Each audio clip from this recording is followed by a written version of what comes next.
This fried chicken recipe uses fresh simple ingredients and easy techniques to deliver bold flavors, a crispy crust and tender juicy meat. No egg wash, no buttermilk, just straightforward delicious chicken. Hey, I'm Nick, and in this video we're making that classic fried chicken you'll find at any Jamaican cook shop or what mom used to make on Sundays. Let's jump right in.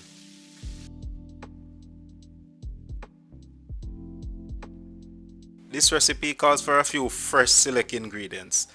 Each of these add that bold, flavorful punch Jamaican food is known for.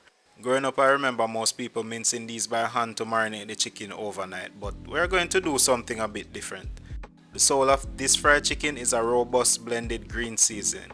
Start with 1 cup roughly diced onions. Onions not only add great flavor but they also act as a tenderizer.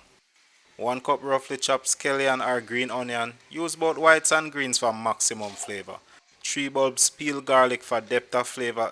A generous handful of fresh thyme because dry thyme is a scam. Around quarter cup or 2 to 3 inches fresh ginger.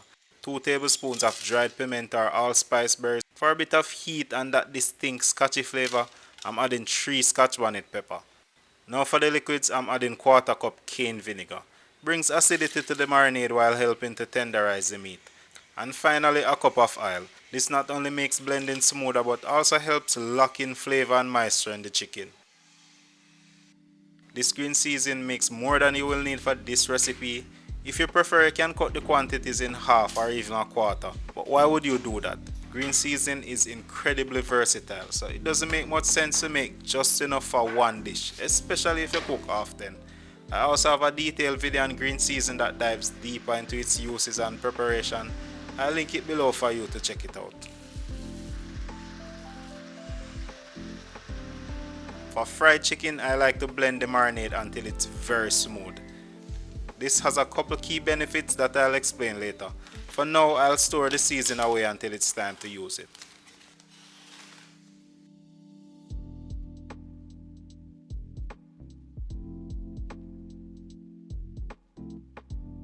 For this recipe, you can use any chicken pieces you prefer. Whenever I make fried chicken though, I like to break down the entire bird myself. This way I can butcher to use the whole carcass, including the bones and ribs, which are often repurposed in typical butchery. I rinse the chicken in a light vinegar solution and then pat it dry with paper towels to remove any excess moisture. This is the whole bird, broken down with minimal offcuts. Now, let's season the chicken. Start with salt, black pepper, all-purpose season. I'm using island spices blend which includes dry season, many of which are already in the green marinade. The dried spices bring a sharper complementary layer of flavor to the fresh seasons. I'm seasoning just enough to lightly coat each piece of chicken. Remember, most powdered seasonings have a high salt content, so adjust accordingly. Next, toss everything thoroughly to evenly distribute the seasoning. I especially love those bony parts of the chicken, they're my favorite cuts.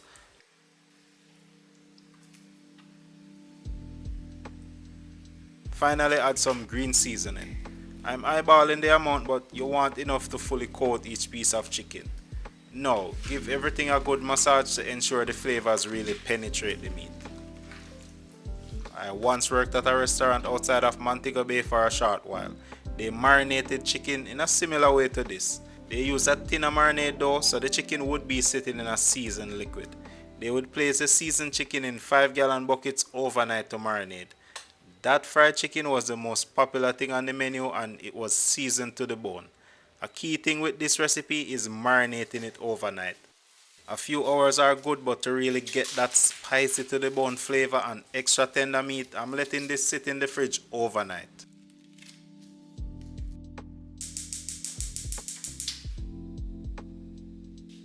In a heavy pot, add enough oil to deep fry the chicken. While the oil is heating up, let's prepare the dredge. Start with 2 cups all-purpose flour, half cup cornstarch for added crispiness. Season lightly with all-purpose seasoning, black pepper and salt. Mix everything well to combine evenly. Now grab the chicken. I let these sit at room temperature for a little while. Frying chicken that's too cold will give you the biggest headache. That smooth marinade we made earlier does more than just flavor the chicken. It helps form a flavorful crust as it fries. That's why blending it really smooth at the start was so important. To dredge the chicken, simply toss a few pieces in the flour mixture. Another significant reason this chicken is so good is because we usually season the oil. Garlic, fresh thyme, a green scotchy and a few dried pimento berries add an incredible layer of flavor to the fried chicken. For the duration of each fry, I will be keeping the temperature of the oil between 300 and 350 degrees Fahrenheit. Once the oil is at temperature, carefully add the pieces of chicken. This setup comfortably holds 5 pieces. Overcrowding the pot will cause the oil temperature to drop too much, which can result in uneven cooking and a soggy crust, especially if the chicken isn't brought to room temperature beforehand. A drop off to about 300 degrees is good. This is the temperature we want to maintain for the duration of the fry. These will take from about 10 to 15 minutes to cook completely. The time can vary depending on the size and the cut of the chicken, so it's always a good idea to cook similar cuts together to ensure even cooking. Once done, the chicken should be golden brown and crispy. I prefer using a wire rack to let the excess oil drain, but paper towels also work well. The great thing about this recipe is that even if you overshoot the cooking time, you'll still end up with tender, succulent chicken thanks to the marinade that helps to tenderize the meat. An internal temperature of around 170 degrees Fahrenheit is ideal. I went a full 20 degrees over and the chicken was still very juicy. Make sure to remove any stray bits of chicken or seasonings between batches. If left in the oil, they will burn and negatively impact the flavor of both the oil and the chicken. Great, now we can move on to the next batch. We have some breast meat in this batch and breast meat cook a lot faster. We'll need to be extra careful not to overcook it. It's also worth noting that each successive batch will brown a bit quicker than the last, so we'll have to adjust the timing and temperature accordingly.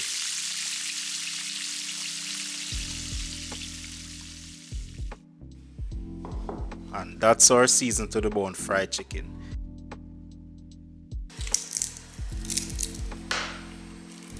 Even after sitting for a while, the crunch still holds up beautifully.